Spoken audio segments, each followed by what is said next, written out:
નમસ્કાર. ઓસ્ટન શી ટોકના એક બીજા એપિસોડ સાથે આજે ફરીથી હાજર છીએ અને આજના આપણા ગેસ્ટ છે કાશ્મીરાબેન મહેતા, જે ગોંડલથી આજે આપણી સાથે જોડાયેલા છે એમની પોતાની લાઈફની જર્નીને શેર કરવા માટે.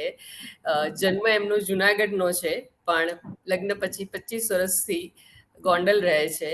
લગ્નના 10 વર્ષ પછી એમણે સ્વનિર્ભર બનવા માટે સલૂન એટલે કે પાર્લરનું કામ સ્ટાર્ટ કર્યું. ઘરેથી જ કરે છે અને છેલ્લા 15 વર્ષથી ઘરમાં પણ હેલ્પ કરી અને આજે પોતે પોતાની રીતે ફાઇનાન્શિયલી ઇન્ડિપેન્ડન્ટ છે.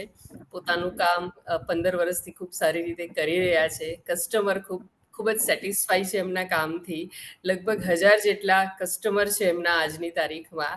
અને સ્પિરિચ્યુઆલિટીનો પણ એક પાર્ટ છે એમની લાઈફમાં. મેડિટેશન કરે છે, જૈન ધર્મને સારી રીતે ફોલો કરે છે અને આજે એ આપણી સાથે જોડાયેલા છે પોતાની લાઈફની જર્નીને શેર કરવા માટે. તો વેલકમ કાશ્મીરાબેન, અને ખૂબ ખૂબ આભાર કે તમે આજે અમારી સાથે જોડાયેલા છો. નમસ્કાર.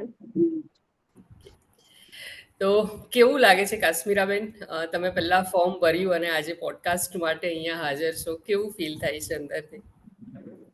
ના, મસ્ત ફીલ થાય છે ને તમારી જોડે વાત કરીને તો વધારે બેટર ફીલ થાય છે. Thank you.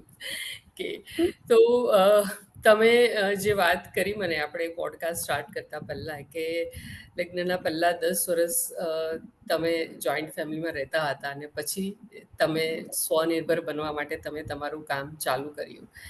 તો કેવો હતો એ એ જે ચેન્જ હતો તે તમારી લાઈફમાં, કે પહેલાં એક હાઉસવાઈફ તરીકે ફૂલ ફ્લેજ જોઈન્ટ ફેમિલીમાં રહીને બધા સાથે જે રીતે રહેવાનું, કામ કરવાનું, અને ત્યાર પછી તમે તમારું પોતાનું કામ સ્ટાર્ટ કર્યું, તો એક ચેન્જ છે, બરાબર છે? તો એ તમારા માટે કેવો હતો, એ અનુભવ કેવો હતો જ્યારે એ ચેન્જ તમે લીધો લાઈફમાં? હાઉસવાઈફ તરીકે ઘણા કામ કર્યા, પછી મને એમ થયું કે કંઈક આપણે આપણા માટે કરીએ અને સ્વનિર્ભર બનીએ, કે આપણે પોતાની પણ લાઈફ છે અને આપણને ઘણું બધું આવડે છે, તો એનો ઉપયોગ આપણે કરીએ. એટલા માટે મેં 10 વર્ષ પછી વિચાર કર્યો કે નહીં, મારે કંઈક બનવું છે. અને એ બનવા માટે મેં કોર્સ પણ કરેલ અને મારા હસબન્ડને કીધું કે મારે કોર્સ કરવો છે. તો મને મારા હસબન્ડે ઇજાજત આપી કે કાંઈ વાંધો નહીં, પણ મેં હાઉસવાઈફ તરીકે જે મારી ફરજ હતી એ બધી નિભાવી. અને પછી આ બપોરના સમયે જ્યારે સુવાનો ટાઈમ હોય ને ત્યારે મેં આ કોર્સ કરેલ. અને એ કોર્સ મેં એવી રીતના પૂરો કર્યો કે હાઉસવાઈફ તરીકે બધાને તકલીફ ન પડે ને એ રીતના જ હું બધું જ કરી અને પછી હું કોર્સ કરતી. અને સાંજે બી રસોઈના ટાઈમે હું પહોંચી જતી, જેથી કરીને કોઈને તકલીફ ન પડે. એટલે બધી જ તકલીફ ભલે ત્યારે વેઠવી પડી, પણ એમ થઈ ગયું કે ના, મારે કંઈક બનવું છે અને મને કંઈક નવું નવું શીખવાનો શોખ હતો. તો મેં કીધું આ વસ્તુ હું શીખું, જેથી કરીને આપણે શીખીએ તો ક્યારેક ઉપયોગમાં આવશે એમ. તો કરવા દે કે ન કરવા દે એ પછીની વાત હતી, પણ પહેલા મારે શીખવું છે બસ, એટલે શીખવા માટે જ હું ગઈ હતી. પણ પછી મને એમ થયું કે ના, હું ખોલું અને કંઈક હું પોતાના માટે હું પૈસા ભેગા કરું, જેથી કરીને મને બી કંઈક લાઈફસ્ટાઈલ મસ્ત મળે. એ હેતુથી જ હું શીખી હતી. પણ પછી મેં ચાલુ કર્યું ને ત્યારે મને એમ થઈ ગયું કે મારું પોતાનું કંઈક અલગ અસ્તિત્વ છે, કે જેમ જેમ કસ્ટમરનો રિસ્પોન્સ મળતો ગયો ને એમ એમ મને એમ થઈ ગયું કે નહીં, મને આ નામથી અને આ વસ્તુથી મને બધા ઓળખે છે હવે. તો મેં સ્ટાર્ટ રાખ્યું અત્યાર સુધી, અને હજી મારું સ્ટાર્ટ જ છે. અને મારે આગળ એક વિચાર હતો કે એકેડેમી ખોલું, જે મને આવડે છે ને એ બીજી લેડીઝ અને ગર્લ્સ શીખે, કે જે પોતે પણ આત્મનિર્ભર થાય.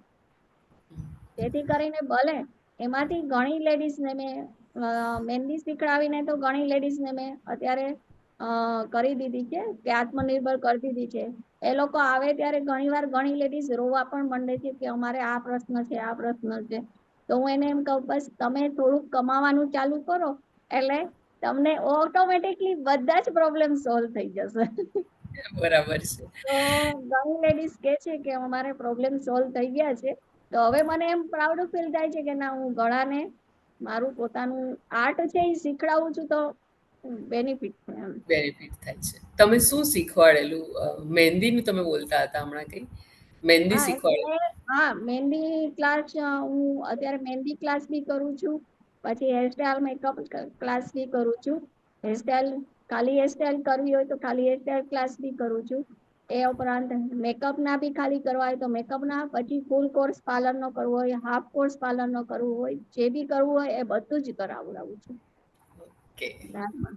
અને હું પોતે પણ હજી હાલમાં શીખતી જ રહું છું, હું બી સ્ટુડન્ટ જ. ઓકે. તો તમે શીખવા માટે બહાર કશે જાઓ છો કે? હા હું જાઉં હા. અમદાવાદ અને રાજકોટ અને ગોંડલ ત્રણેય જગ્યાએ હું શીખવા જાઉં જ છું. અમારા વર્કશોપ ચાલુ જ હોય, મોટા આર્ટિસ્ટ હોય એમના વર્કશોપ ચાલુ જ હોય છે, એટલે એમના વર્કશોપ હું કરતી જ રહું છું, ઓકે. જેથી કરીને નવું નવું કાંઈ બી હોય અપડેટ થઈ શકે આપણે એમ. તમે જ્યારે પોતાના પર નિર્ભર થવાનું જે નક્કી કર્યું અને કામ ચાલુ કર્યું, ત્યારે ઘરના લોકોનું પછી બિહેવિયર કેવું હતું? એમનામાં કોઈ ચેન્જ દેખાય તમે જ્યારે ધીમે ધીમે આ વસ્તુઓ સ્ટાર્ટ કરી, તમે કમાતા થયા, તો એમનો રિસ્પોન્સ કેવો હતો ઘરના લોકોનો? સૌથી વધારે મારા હસબન્ડ નો રિસ્પોન્સ બહુ સરસ હતો એમનો. ઓકે. એ કે નહીં તારે જે કરવું છે હવે કર, કાંઈ વાંધો નહીં. અને ત્યારે થોડુંક આર્થિક પ્રોબ્લેમ હતો એટલે એ તો ના જ ન જ પાડે કે ભાઈ હમ. તને આવડે છે તો તું ઘર બેઠા જે કરવું એ કર એમ. એટલે ઓકે. ઘર બી સચવાઈ રહે અને તારું કામ પણ સચવાઈ રહે એમ. એટલે હમ. અને મારો સન ત્યારે બહુ નાનો હતો, હજી ફર્સ્ટ યરમાં જ હતો, એટલે પછી એમને તેડવા મૂકવાની બધી જવાબદારી મારી જ હતી. એટલે પછી કે બધું સચવાઈ જાય એટલે તું ઘરે જ સ્ટાર્ટ કર. એટલે મારા હસબન્ડ નો રિસ્પોન્સ સારો હતો. બીજા ફેમિલી નો રિસ્પોન્સ ઓછો હતો અત્યાર સુધી, પણ હવે એ ફેમિલી બી કહેવા માંડ્યા છે કે નહીં તું ચાલુ રાખ હવે. હા. એટલે શરૂઆત જ અઘરી હું હોય હવે છે, બરાબર? એજ પ્રમાણે હું થાકી જાઉં છું ને, તો મને હવે બંધ કરવું છે, હવે બહુ નથી કમાવું મારે એમ. તો હવે એ ફેમિલી બી કેવા માંડ્યા છે કે નહીં, અને એ કે છે કે ચાલુ રાખો, ઘર બેઠા મળે છે તો શું કામ એને બંધ કરવું છે. એટલે ને શરૂઆત અઘરી હોય છે લોકો સામે, જ્યારે તમે નવું કરવા માંગતા હો, ચેન્જ કરવા શરૂઆતમાં તો બહુ બધું થયું હતું. અમારા શેરીમાં બી બધા બહુ બધું બોલતા હતા કે મને આમ બહુ, અમારે અહીંયા નેરો માઇન્ડ બધા બહુ છે, તો એટલું બધું બોલે ને કે આપણને એમ થઈ જાય કે આપણે બંધ જ કરી દઈએ. હા. પણ પછી મારા હસબન્ડ મને સપોર્ટ કરતા, મને કે કોઈના બોલવા ઉપર ધ્યાન ન દે, તું તારું ચાલુ રાખ, તું હમ. તારું ચાલુ રાખ.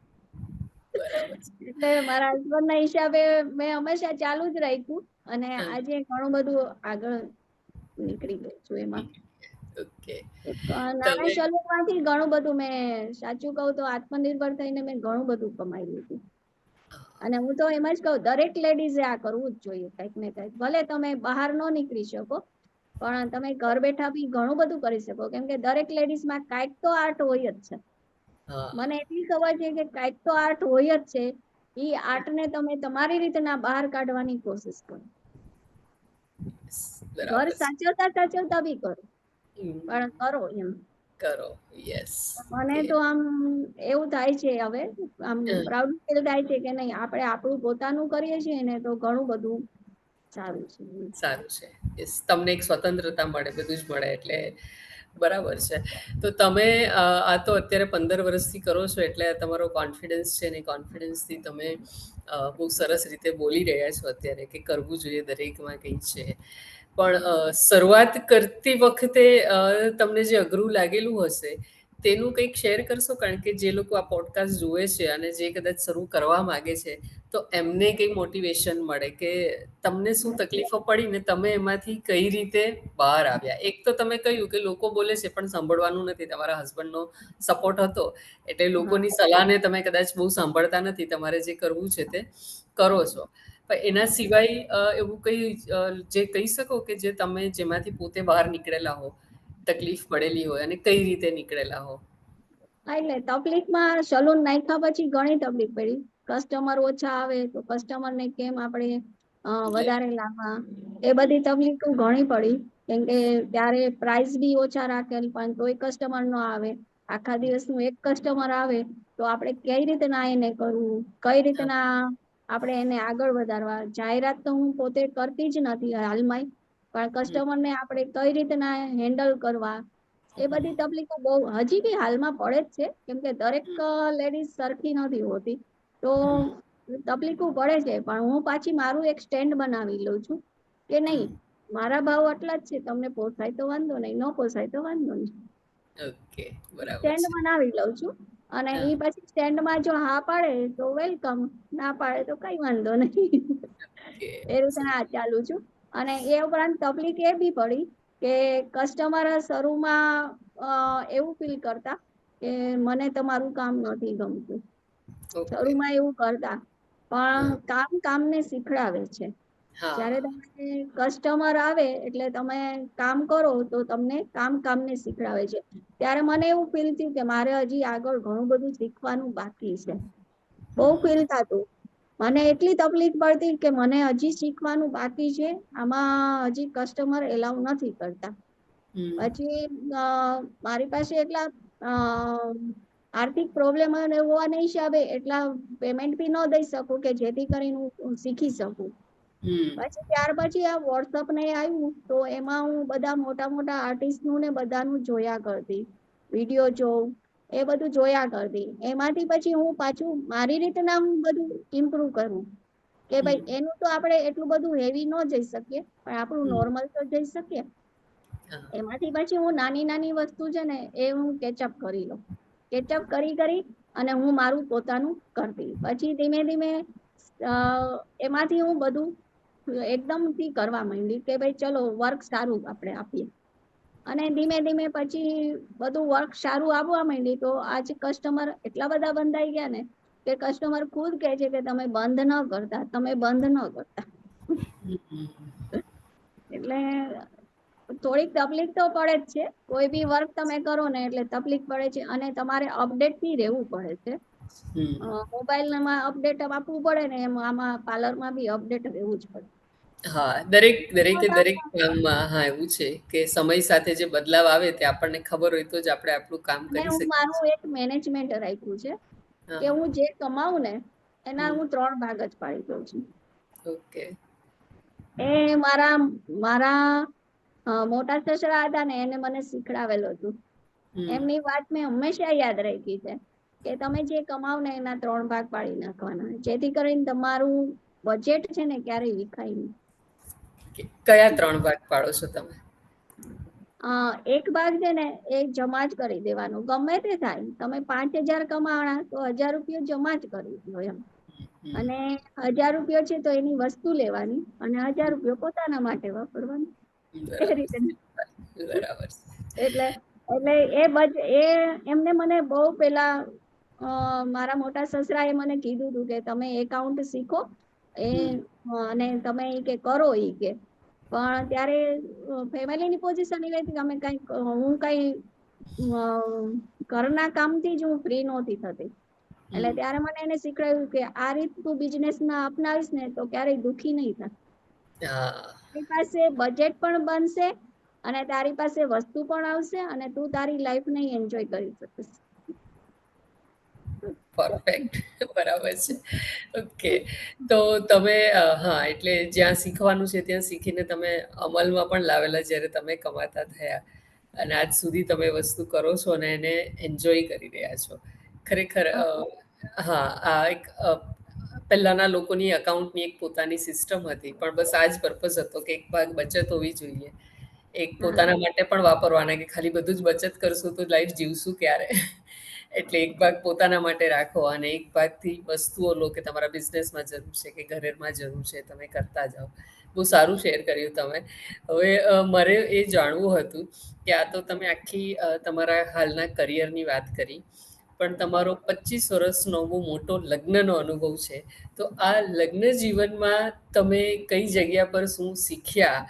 અને જ્યારે તકલીફ પડી ત્યારે તેમાંથી બહાર નીકળવા માટે તમે શું કર્યું તે આપણા વ્યુઅર્સને જણાવો, કારણ કે 25 વર્ષ એક બહુ મોટો સમય છે અને એમાં ઘણું બધું તમે કદાચ શીખેલા હશો જે જે લોકો અહીંયા જોશે અને જેમનું કદાચ હજુ ન્યૂલી મેરિડ છે કે હજુ 8-10 વર્ષ થયા છે, તો એમને પણ કદાચ કંઈ શીખવા મળશે કે કઈ વસ્તુનું ધ્યાન રાખવાથી લગ્ન જીવન વધારે સારું બની શકે છે. લગ્ન જીવનમાં એવું છે કે 25 વર્ષ થઈ ગયા, પણ અમારા લોકોનું બેયનું એવું છે કે ઝઘડા તો થાય નાના મોટા, પણ જ્યારે હું ઝઘડું ને ત્યારે એ ચૂપ થઈ જાય અને ઈ ઝઘડે ને ત્યારે હું ચૂપ થઈ જાઉં. બસ આટલું જ અમે શીખેલા છીએ.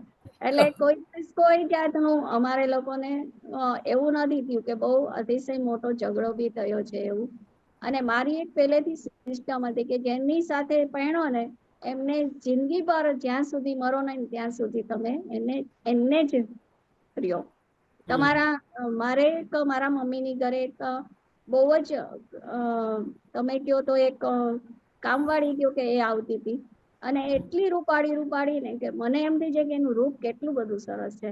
તો એને મને એક વાક્ય કીધેલું હતું, ઈ કે દીકરી તું બી રૂપાળી છો ને, ઈ કે તો તને આકર્ષણ બહુ બધાથી થશે, ઈ કે પણ એ આકર્ષણમાં ક્યારેય તું તારું લગ્ન જીવન બગાડતી નહીં. એટલે મેં આંટીને પૂછ્યું હતું એ સમયમાં, ત્યારે મારા મેરેજ નહોતા થયા, અને મેં એ આંટીને પૂછ્યું કેમ આંટી તમે આવું બોલો છો? તો એ કે હું આટલી રૂપાળી છું, મેં કે મારું લગ્ન જીવન બરબાદ કરી નાખ્યું, કે મને બહુ રાજા જેવો મળ્યો હતો એ કે પણ હું આકર્ષણમાં આવી ગઈ ને એટલે મેં બીજા આરે ભાગી ગઈ, એમાં મેં મારી લાઈફ બગાડી નાખી કે પણ એ કે સામે વાળો વ્યક્તિ પાછો મને બોલાવતો હતો પણ હું ગઈ નહીં, કેમ કે હું કયા મોઢે જાઉં, એને છોડી દીધો હતો. એ વાક્ય મને જિંદગીમાં એટલું યાદ રહી ગયું ને કે મેં મારી લાઈફમાં મારા હસબન્ડ સાથે એ જ આકર્ષણ ઘણું થશે ઘણાથી, પણ ક્યારેય બી જેની સાથે મેરેજ કર્યા છે એને ક્યારેય બી છોડવાનું જ નહીં. આ વસ્તુ મેં અપનાવી અને નાના મોટા ઝઘડા તો થયા કરે, એ સવાર થાય ત્યાં પાછા પૂરા કરી નાખવાના, પાછા હતા એના એ ભલે આગલે દી ઝઘડો થયો હોય સવારે પાછા એના એ થઈ જવાના કે ભાઈ ચાલો હતા એ છે, હવે તમે તમારા કામે જાઓ, હું મારા કામે કરું અને હસતા હસતા પાછા રહીએ.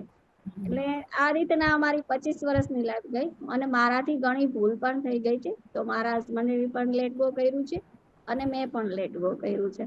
એટલે આજે અમારું 25 વર્ષનું લગ્ન જીવન એટલું સરસ ગયું છે ને કે હવે એમને એમ લાગે છે કે ના તું બરોબર પરફેક્ટ છો મારા માટે, અને મને લાગે છે કે તું મારા માટે પરફેક્ટ છે. અને તમે પહેલા જોઈન્ટ ફેમિલીમાં હતા, તો એ વિશે થોડું શેર કરશો કે તે સમય તમારા માટે કેવો હતો? કારણ કે લગ્ન થાય તો શરૂઆતનો સમય તો કદાચ બધાને જ થોડો અઘરો લાગતો હોય છે, તો પછી એમાંથી નીકળવા માટે તમે શું કરેલું કે એને હેન્ડલ કેવી રીતે કરતા તમે? એટલે જોઈન્ટ ફેમિલીમાં એવું હતું, મમ્મીની ઘરે અમે 5 જ વ્યક્તિ અને અહીંયા અમારે 25 વ્યક્તિ થઈ જતા, તો 25 વ્યક્તિના બોલ એકલા હાથે ઝીલવા બહુ અઘરું થઈ જતું. અમે ઘરના જ 8 સભ્ય હતા અને મહેમાન એટલા રહેતા, તો બધાના બોલ ઝીલે અને રસોઈને એ બધું કરવાનું આવતું. અને સૌથી વધારે મારા મોટા સાસુ સસરા બી હતા, તો એ લોકોને મારા મોટા સસરાને કેન્સર હતું, તો એમને સંભાળવાનું જ હતું. તો એ બધું મને એક હતું કે મારું ફેમિલી છે ને બસ જવાબદારી આપણી છે ને તો કરો. અને મારા મમ્મી પપ્પાએ પહેલેથી શીખવાડ્યું હતું કે ભાઈ જે 10 વર્ષ તો બધાને હોય છે બધું. એટલે મારા મમ્મી પપ્પાને બહુ જૈન ધર્મમાં બહુ માને, એટલે હાલમાં મારા પપ્પા એમ કે વડીલો ક્યાં જાય, હાલમાં મારા પપ્પા એ જ કે વડીલો ક્યાં જાય. એટલે મારા પપ્પાએ ઘણું બધું, મારા મમ્મી પપ્પાએ બહુ બધું શીખડાવેલ છે કે કોઈનું દિલ ન દુખાય એ ધ્યાન રાખવાનું બસ. એટલે ઈ બધું હું ધ્યાન રાખતી કે જે લોકો જે કે ને ઈ કરતી, જે લોકો જે કે. ત્યારે મને આમ નહોતું કે મારી શું લાઈફ છે, એ કઈ વિચાર્યું જ નહોતું મેં ક્યારે. બસ મારું ફેમિલી છે ને હું મારા ફેમિલી માટે જ જીવું છું બસ. અને મને ફેમિલીનું બહુ હતું કે મારું એક સપનું હતું કે મારું એવું ફેમિલી હોય કે જે મને સપોર્ટ કરે, હું એને સપોર્ટ કરું એમ. હાલમાં કે મારું ફેમિલી સારું જ છે, ભલે મારા સાસુ સસરા બી બહુ સારા છે, પણ એક વિચારોની આપણે અલગ અલગ હોય બસ, ખાલી એટલું જ હોય, બાકી કઈ બીજું હોય નહીં. એ લોકો જીવા હોય અને આપણે જીવીએ એમાં હાથી ઘોડાનો ફરક આવે. પણ એ બધું સ્વીકાર્યું કે નહીં એ આપણા જ છે ને, અને હા, આપણા જેવા કોઈ થાય નહીં. હું હાલમાં સમજુ છું કે ગમે એવા બહારના આવી જાય પણ આપણા જેવા થાય નહીં. ઘરના તે ઘરના. બરાબર છે. હા. ઓકે. એટલે એ વસ્તુ ફેમિલીમાં થોડીક ટ્રબલ રહી હતી, પણ મને જવાબદારી નિભાવવામાં ઘણું બધું શીખવા મળ્યું. મારા સાસુ પાસેથી પણ ઘણું શીખવા મળ્યું છે. એવું નથી કે એની પાસેથી શીખી નથી, ઘણું બરાબર. બધું એની પાસેથી શીખવા મળ્યું છે. ઓકે. પણ સંજોગોવાત બધા એકબીજા જુદા થવું પડે તો એક અલગ વસ્તુ છે, પણ છતાં બી ફેમિલી ફેમિલી છે. હા, એ જ છે. બરાબર છે. પ્રેક્ટિકલી જે જરૂરી છે તે કરીએ છીએ, પણ મનથી તો બધા જોડાયેલા છે એકબીજા સાથે. હા, બરાબર ને? હજી બી આમ અમારે ફેમિલી ભલે અમે એમ કહીએ છીએ કે અમે ભેગા થાય ને તો અમે એમ થઈ જાય, બધા યાદ કરે કે હા, ભાભી તમારે ત્યાં અમે આવતા, અમારે બધા છોકરાઓ નાના હતા તો એ બધા આવતા, ફઈજી નાને બધા, તો એ હજી યાદ કરે કે ભાભી અમે તમારી પાસે કેટલા આવતા, કેવી મજા આવતી, કેવી મજા આવતી. આમ રિયાલિટી જીવવાની એક અલગ મજા હોય છે. બધા છે. બરાબર એમ છે. બધા સાથે જીવવાની એક અલગ મજા હોય છે એમ. મજા આવશે. બરાબર છે. હા. ઓકે.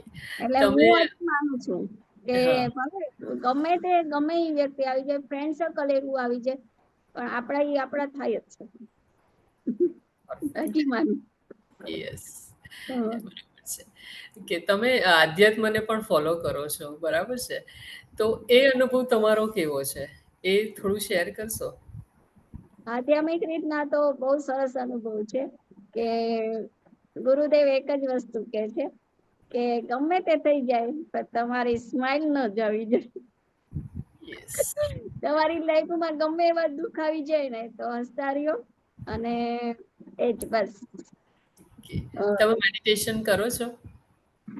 હા, મેડિટેશન કરું છું. ઓકે. તો એનાથી શું લાઈફમાં ચેન્જ આવે છે એ શેર કરશો? તમે જેટલું પણ કરેલું, કેટલા ટાઈમ માટે તમે કરેલું છે? અનુભવ કેટલા વર્ષોનો છે તમારો? એટલે આમ તો 11 વર્ષનો અનુભવ છે. 11 થી 12 વર્ષનો અનુભવ છે કે હું આર્ટ ઓફ લિવિંગની શિબિર કરતી, અને હમ. 5 થી 6 વર્ષ તો મેં કન્ટિન્યુ એમની સુદર્શન ક્રિયા કરેલ.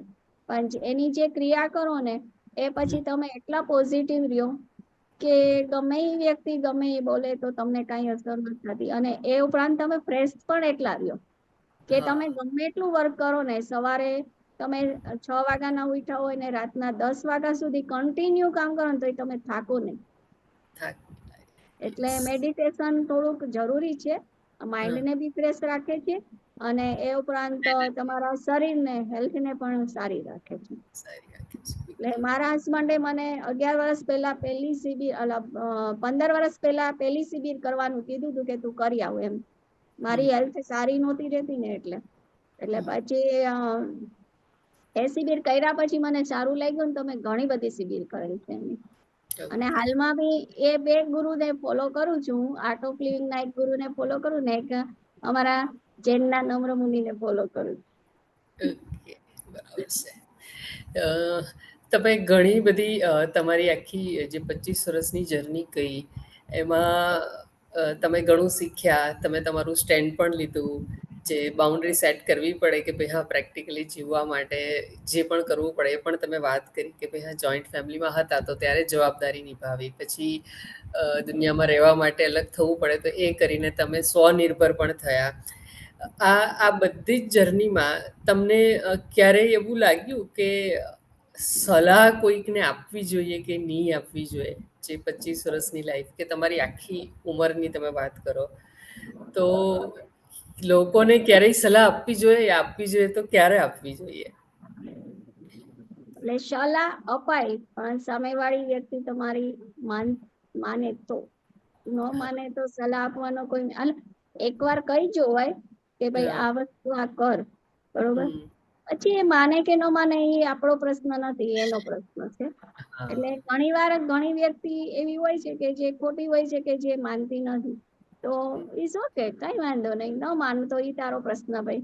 અમે તો એક સલાહ આપીએ છીએ કે ભાઈ તું આ રીતના રહી. હમ.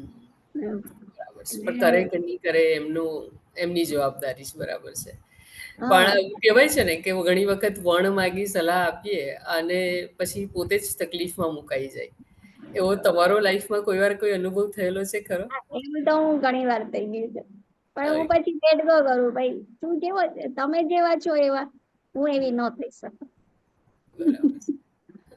આ એક લેટ ગો હું કરું કે ભાઈ હું જેવી છું ને એવી જ રહેવા માંગુ છું, રિયાલિટીમાં જ જીવવા માંગુ છું. મને છે ને ખોટું મારા બે ચહેરા મને બનાવવા જ નથી. એક ચહેરામાં જ મને મજા છે.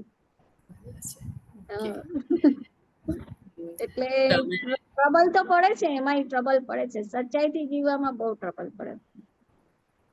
બરાબર છે. પણ બીજા પાસે અપેક્ષા નહીં રાખી શકીએ, બરાબર ને, કે એ પણ આ રીતે જીવે. ના, હું અમુક વ્યક્તિ પાસે ઉમ્મીદ રાખું છું, પણ એ ઉમ્મીદ થતી નથી. એટલે હું હવે ઉમ્મીદ છોડી દીધી છે કે ભાઈ કઈ વાંધો નહીં, હું કોઈ ઉમ્મીદ નથી રાખતી. તું જવાબ દેતોય ઠીક, ન જવાબ દેતોય ઠીક. પણ હું મારી પર જ કે હું મારી બોલી ઉપર રહું છું. મેં એ વ્યક્તિને કીધું હોય ને કે હું તારા માટે આ કરીશ જ, એટલે હું કરું જ છું. એટલે તમારી બધી વાત સાંભળતા એવું લાગે કે સમયે સમયે તમે તમારા પોતાના સ્વભાવ પર કામ કરો છો. એટલે જે કહી શકાય કે સેલ્ફ ટ્રાન્સફોર્મેશન પર કામ કરો છો. તો હવે એવું શું લાગે છે લાઈફમાં કે જે શીખવા જેવું છે પોતાના માટે, પોતાના સ્વભાવ માટે, કે મારે હજુ અંદરથી આ એક વસ્તુ છે જે બદલવી છે? એક જ છે કે ગુસ્સો આવે ને ત્યારે કાબુ રાખતા શીખવું છે. હા, ઓકે. બસ એ એક હજી નથી થઈ શકતું મારાથી. એટલે ગુસ્સો આવે ને એટલે ત્યારે બધાને ખબર છે કે ગુસ્સો આવશે ને આ બોલશે ખરા, પણ પાછી એ જ મારી પાસે ઊભી રહેશે. પછી તમે સોરી બોલો છો? બોલી શકો સોરી કોઈને હા, હું કહેવાની બોલી જરૂર? દઉં છું. મારી ભૂલ હોય ને ત્યાં હું સોરી કહી દઉં છું. ઓકે. પછી કેવું લાગે એક વખત સોરી બોલી દો અને પછી રિલેશન જેવા હતા તેવા થઈ જાય તો કેવું લાગે અંદરથી તમને પછી? રિલેશન જેવા હોય એવા થઈ જાય તો મને સારું ફીલ લાગે કે નહીં, એ વ્યક્તિ મને મને પ્રાધાન્ય આપે છે. પણ ન માને ને ત્યારે મોસ્ટ ઓફ ઘણા એવા વ્યક્તિ છે કે જે નથી માનતા. તો પછી મને એમ થાય છે કે કઈ વાંધો નહીં, એનો સ્વભાવ છે એવો, તો એ ભલે કોક દીક તો માનશે ને. હું જ્યાં સુધી પ્રયત્ન થાય ને ત્યાં સુધી સોરી કહેતી જ રહું છું કે ભાઈ મને માફ કરી દે, મારો કહેવાનો મિનિંગ એ નહોતો. પણ બોલ્યા પછી હળવાશ લાગે આપણા મગજમાંથી? તો નીકળી જાય કે નહીં કે આપણે તો સોરી કહી દીધું, એ ગુસ્સામાં હળવાશ? બોલી જાઉં છું, હળવાશ લાગે, પણ મને પછી ગિલ્ટી ફીલ થાય છે કે ભાઈ નહીં, આ વ્યક્તિને આમ કેવું ન જોઈએ. એ આપણાથી વડીલ છે અથવા એ આપણાથી આપણે એને, અને સૌથી વધારે તો એ છે કે હું જે વ્યક્તિને પ્રાધાન્ય આપું ને એની સામે જ મારે લડવાનું થાય છે. જેની સાથે લાગણી વધારે હોય એની સાથે જ લડવાનું થાય છે. બાકી બધા વ્યક્તિ જોડે મારે ઓછું થાય છે.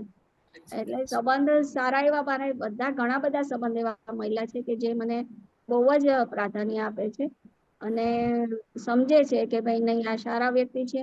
તો અને ઘણા નથી સારા વ્યક્તિ તરીકે સ્વીકારતા, પોતાનું જ આપણા ઉપર ઠોપા કરે છે. પણ હું પછી એમાં બી બાકાત કરું છું કે કઈ વાંધો નહીં, તું જેવો છો એવું. એક વાક્ય છે એ તમને કહું છું, અમારા ગુરુદેવે કીધું હતું શિબિરમાં, કે ઘણા બધા વ્યક્તિ તમારી લાઈફમાં આવે એટલે વ્યક્તિ આજે તમારી માટે સારો છે, કાલ સવારે ખરાબ થઈ શકશે, અને ખરાબ વ્યક્તિ છે એ સારો થઈ શકશે.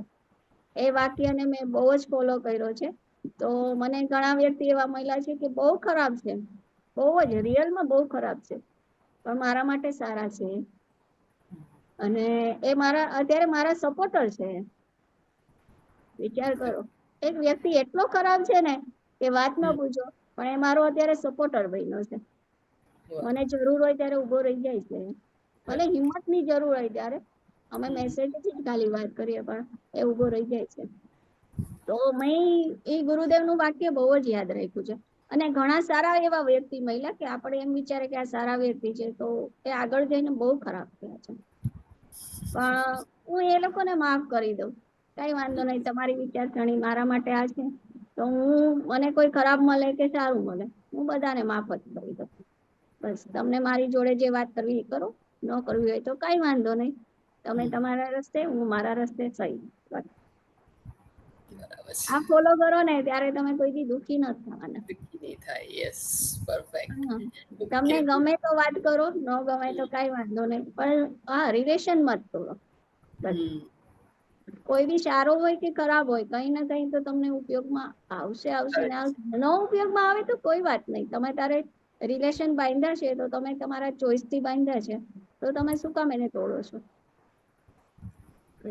વાતચીત નથી કરવી ઇઝ ઓકે, નથી બોલવું તો ઇઝ ઓકે, ગુડ મોર્નિંગ નથી કેવું તો ઇઝ ઓકે, કોઈ વાત નહીં. બરાબર છે. એટલે એ તો ખાસું તમે તમારી જર્ની વિશે શેર કર્યું. અને બસ છેલ્લે ખાલી એ જ પૂછવું છે કે હવે ભવિષ્યમાં શું કરવા માંગો છો? તમે સલૂન ચલાવો છો, શીખતા રહો છો, તો કોઈ ભવિષ્યમાં મારો ફ્યુચરમાં વિચાર એવો છે, મારે સલૂનમાં જો મને મારી બહુ આવે અને એમને કઈ કરવું હોય તો મારે એકેડેમી વિચાર છે. અને મને થોડુંક સપોર્ટરની હવે જરૂર છે, કેમ કે હું એકલા હાથે નથી કરી શકતી હવે સલૂન. એટલે જો મને કોઈ એવું મળી જશે તો મારે એકેડેમી કરવી છે અને લેડીઝને આત્મનિર્ભર કરવી છે. ઘણી લેડીઝને કે જેમને જરૂર છે, સાચી જરૂર છે, એમને મારે આત્મનિર્ભર કરવી છે. અત્યારે મહેંદી થ્રુ તો હું ઘણાને કરી ચૂકી છું કે ભાઈ તમે આ વસ્તુથી થોડીક તમે કમાઈ શકશો, તમે કરો. તો એટલા ઓછા ભાવમાં મારે શીખડાવવું છે કે જેથી કરીને બધી લેડીઝ જે નથી કરી શકતી ને, ફી નથી ભરી શકતી, અત્યારે બહુ જ બધી ફી થઈ ગઈ છે. જે કોલેજમાં ફી હોય છે ને એ જ બી સલૂન માટે ફી થઈ ગઈ છે. તો બધી લેડીઝ કરી નથી ભરી શકતી. તો એવું છે કે નજીવી ફીમાં મારે સલૂનમાં એવું છે કે એકેડેમી નો વિચાર છે. પણ હવે એ સપનું પૂરું થશે કે નહીં થાય એ મને નથી ખબર, પણ હું કોશિશ કરીશ કે થઈ જાય આગળ. તો આગળ વિચાર છે કે જેટલી લેડીઝ બને ને, મને જે ટ્રબલ પડી હતી ને લાઈફમાં, કે જયારે મારી પાસે હું 10 વર્ષ ભેગી રહી તો મારી પાસે પૈસા બી નહોતા અને મારે કઈ બી કરવું હોય તો મને કોઈ ઈજાજત નહોતી. તો એ બધું બધી લેડીઝ ને એમ થાય કે ના ના અમે કઈક કમાઈએ છીએ તો અમે અમારું કરી લે છે. તો એ વસ્તુ મને જેટલું આવડે છે ને, જેટલું આર્ટમાં આવડે છે ને, એટલું હું એમ થાય કે બીજાને આપી શકું. આપવાથી કઈ કોઈનું અમુક નાનું તમને ડબલ શીખવા મળશે. તમે બીજાને આપશો ને તો તમને ડબલ શીખવા જ મળશે એની પાસેથી.